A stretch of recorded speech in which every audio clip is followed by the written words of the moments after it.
বিএনপির কেন্দ্রীয় জাতীয় নির্বাহী কমিটির সদস্য ও ত্রয়োদশ জাতীয় সংসদ নির্বাচনে নাটোর ২ সদর ও নলডাঙ্গা উপজেলার বিএনপি মনোনীত ধানের শীষ প্রতীকের প্রার্থী অ্যাডভোকেট এম রুহুল কুদ্দুস তালুকদার দুলু বলেছেন, আমি গত ২৪ বছর আগে এই নাটোর সদর থেকে একবার নয় ৩ বার এমপি নির্বাচিত হয়েছি, কিন্তু এবার যে সাড়া আমি পেয়েছি আমার রাজনীতির জীবনের ৫০ বছরের অভিজ্ঞতায় এমন সাড়া আগে পায়নি। তিনি বলেন, আমার কাছে মনে হয়েছে মানুষ ইতিপূর্বে ভোট দিতে পারেনি, ভোট কেন্দ্রে যেতে পারেনি এবং পছন্দের প্রার্থীকে ভোট দিতে পারেনি।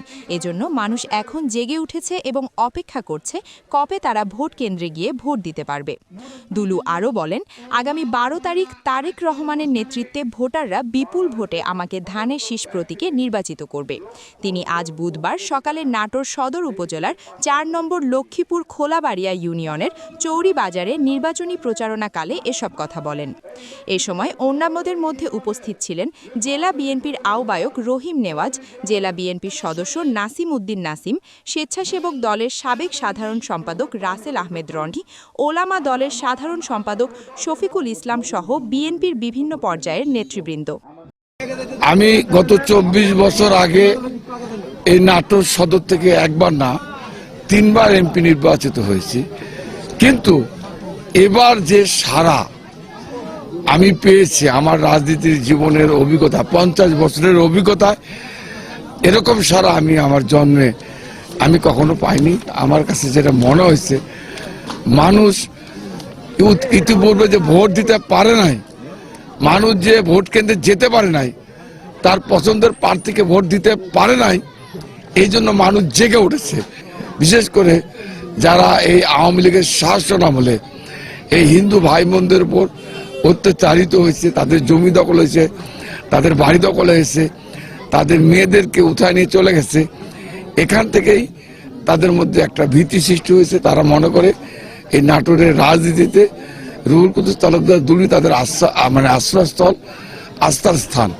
শুধু হিন্দু বা সংখ্যালঘুই না, এই নাটোরের সকল শ্রেণীর মানুষ, মুসলমান, হিন্দু, খ্রিস্টান যারা আছে, সকল শ্রেণীর মানুষ এই মুহূর্তে মনে করে রুহুল কুদ্দুস তালুকদার দুলুর কোনো বিকল্প নাই। আর এই জন্যই আগামী ১২ তারিখ তারেক রহমানের নেতৃত্বে তারা বিপুল ভোটে ব্যাপকভাবে তারা আমাকে ধানের শীষ মার্কা প্রতীককে ভোট দিয়ে নির্বাচিত করবে। এবং আর একটা জিনিস আমি বলতে চাই, আগামীকালকে আমাদের নেতা তারেক রহমান সাহেব, উনি আজকে প্রায় ২০ বছর পর বাংলাদেশে প্রত্যাবর্তনের পর প্রথম কালকে রাজশাহীতে আসবে এবং ওনাকে কেন্দ্র করে নাটোরে ব্যাপক সাড়া পড়েছে এবং সকলেই আগামীকাল যে মাদ্রাসা ময়দানে ওনার সমাবেশ, সেই সমাবেশে যোগদানের জন্য তারা মারাত্মকভাবে অপেক্ষা করছে তারেক রহমান সাহেবকে সরাসরি। তারা এতদিন তো টেলিভিশন বা বিভিন্ন মাধ্যমে দেখেছে, সরাসরি দেখার সুযোগ হবে আগামীকাল।